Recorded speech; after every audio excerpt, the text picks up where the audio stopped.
হে hello guys, আসসালামু আলাইকুম রহমতুল্লাহি ওয়া বারাকাতুহু। আপনারা সবাই কেমন আছেন? আশা করি সবাই ভালো আছেন। তো গাইস, এটা আজকে হইল মঙ্গলবার 5 তারিখ 2026। তো গাইস, আজকে আমি ছাদে কিছু লফট ঠিক করছি, আবার থরের কাছে নামাইছি। এগুলো আজকে আপনাদের কাছে শেয়ার করবো। আসেন গাইস, ভিডিওটা শুরু করা যাক। তো গাইস, আজকে ফার্স্টে আমি থরটি সব করলাম। দেখেন গাইস, আমি থর পুরো ভেঙে ফেলাইছি। আমার এখানে একজন থর নাই, শুধু এই 6 জোড়া থর আছে। কারণ বলে যেটা এখন থর আছে, এগুলো বাচ্চা এখনো ছোট আছে। এই দেখতে পাচ্ছেন আমার কাপনি নরের বাচ্চা আছে। এই যে এখানে চেষ্টা করেছি বাহুবলী বাচ্চা, এখানে একজন বাচ্চা আছে, এখানে কাজ করার বাচ্চা আছে। এই গররা আবার পেয়ার দিছি গাইস। গররা কারণ যায় আপনারা সবাই জানেনি গাইস, আমার গররা ধীরে রেখে ফলাইছে, তাই গাইস কষ্ট লাগতেছিল। ওদের বাচ্চা ভালো হয়েছিল, তাই ওদেরকে আবার পেয়ার দিছি। আবার গাইস আমি ওদের ডিম ফুটাবো না, কারণ গাইস ওর ডিম আমি এটা পেটে ছেড়ে দিব। আর বাচ্চা বড় ডিম পারতে পারতে। আর গাইস, এই যে আমার আগের সেট আপ পাই গেছি আমি। আর এখানে আছে দুবার, মাশাআল্লাহ গাইস, বাচ্চা আগের তুলনায় ভালো মাশাআল্লাহ বড় হয়েছে। এক বছর জাগ হয়েছে, এক বছর দুবার হয়েছে। তো সবাই দোয়া করবে বাচ্চাগুলোর জন্য। বাচ্চাগুলো আমি টিকা রাখতে পারি। আর বাবা 2 বাচ্চাকে বড় করছে, আল্লাহ তাআলার দরবারে লাখো কোটি শুকরিয়া, আমি 2 বাচ্চাটা পাইছি। আমি ভাবছিলাম গাইস মাঝে নাই মনে হয়তো নর খাওয়াবে না। বাচ্চা গাছ আমি দেখছি অনেক ছোটো ছিল, বাচ্চার বয়স ছিল তখনই 3 থেকে 4 দিন বাচ্চাদের বয়স ছিল। নরেই এই বাচ্চাকে 2টা বাচ্চা বড় করছে মাশাআল্লাহ।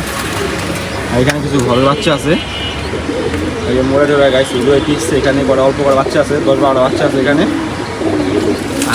আর যেগুলো দেখছেন আপনারা গাইস, ছোটো ছোটো কিছু বাচ্চা ছিল করে ওগুলো। এই যে এখানে অল্প কিছু বাচ্চা আছে, আরও বাচ্চা থরে আছে। এদিকে ইনশাল্লাহ কয়েকদিন পর বের হয়ে যাবে।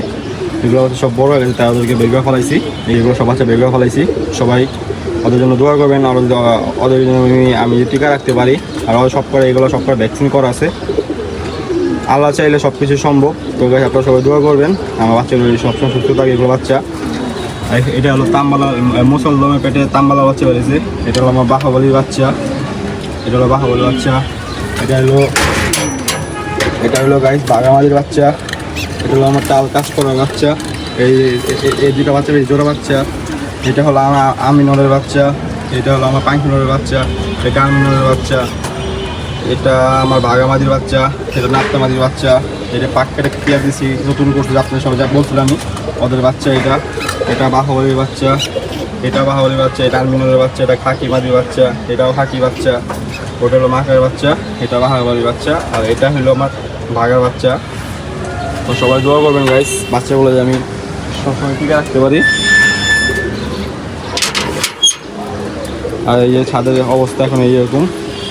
আর কয়েকদিন পর গাইস এই থরবি নামা ফেলাবো, তারপর সব পুরো ফ্রি হয়ে যাবে গা। আর জানেন গাইস, এখন সব পুরো আস্তে আস্তে মোল্ডিংয়ে যাবে। দেখেন দেখতে পাচ্ছেন বৃষ্টিতে ভিজাবে, দেখেন কৌদা দেখেন মোল্ডিংয়ে চলে গেছে। আর খাঁচা আমি সব পরিষ্কার করছি ইনশাল্লাহ গাইস। আশা করি গাইস আর কোনো ভাইরাস হবে না। আল্লাহর কাছে দোয়া করতেছি। আমার বুড়ো গো সব সুস্থ আছে আলহামদুলিল্লাহ। শুধু বাচ্চা সুস্থ হয়েছিল, বাচ্চা সব ঠিক হয়ে গেছে গা। এখন সবাই দোয়া করবেন আমার সব করা টিকে। আর এই শীতের সময় ভালো কিছু একটা করতে পারে, আপনার সবাই দোয়া করবেন। আর এখানে বাচ্চা ছিল ফার্স্ট আপনার সবাই জানেনি, বাচ্চা কাছে এখানে মাদি প্রচুর হয়ে গেছিলো, তাই এখানে কিছু মাদি আটকেছি। এই যে মাদিগুলা আপনারা বাচ্চা সবাই দেখতে পারলেন। আর এই যে নরগুলো আমার মাশাআল্লাহ।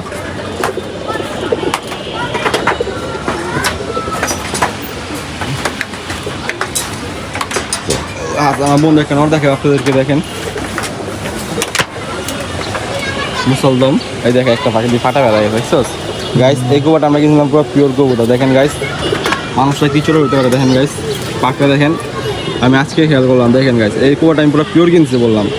দেখেন একটা পাক কেনা রাখছিল, যদি আমরা না বুঝি কারে বিশ্বাস করুন, আল্লাহ পাক জানে। এই যে লেজ মনে হয় পুরো হ্যাঁ লেজ পিওরই আছে মাশাআল্লাহ।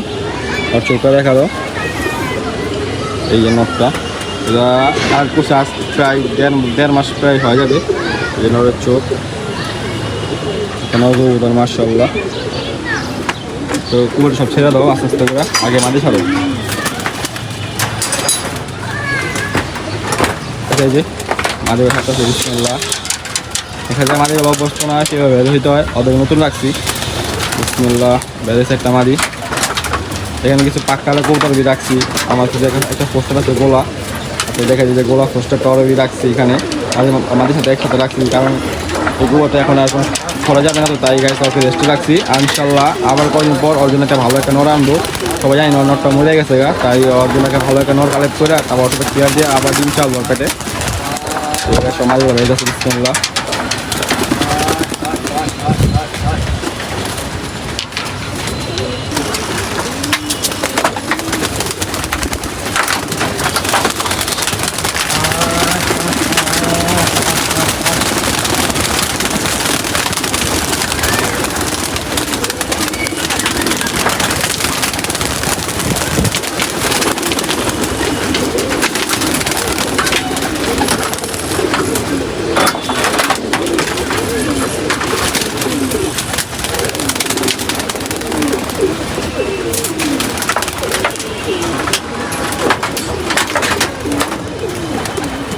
এই জায়গায় মাদিগুলো কিছু মাদি উড়ে গেছে গা উড়ুক।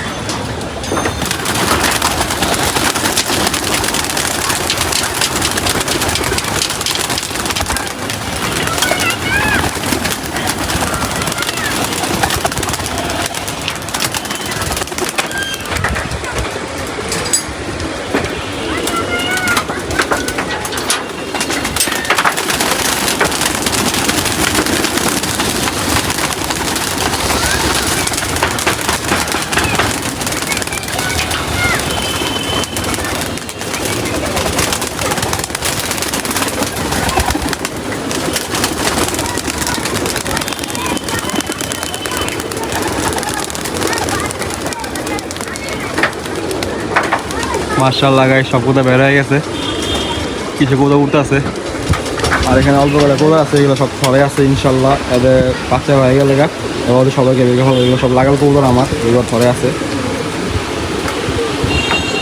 তো গাইস আমার পাঙ্কি নটটা দেখা আমার নটটা পাক কেটে রাখছি, এই যে পাক ঝাঁঝির করা পাক।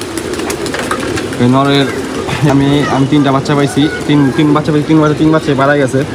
কী করার, আবার এখন থর দিছি একটা মাঝের সাথে মাঝে ডিম জমে না, 2বার ডিম নষ্ট হয়েছে, তাই গাইস নটটা আমি আবার রেস্টে রাখছি। আবার কয়েকদিন পর পেয়ার দিব। এই যে নটটা মাশাআল্লাহ।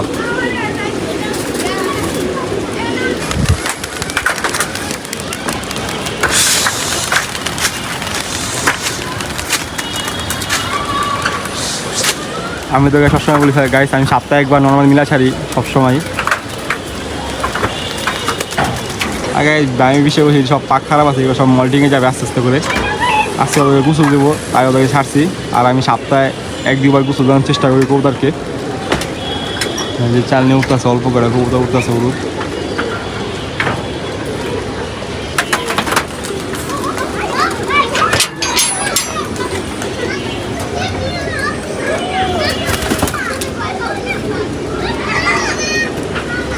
তো গাইস আজকে ভিডিওটা বেশি বড় করবো না, ছোটো করে আছে ভিডিও তাই।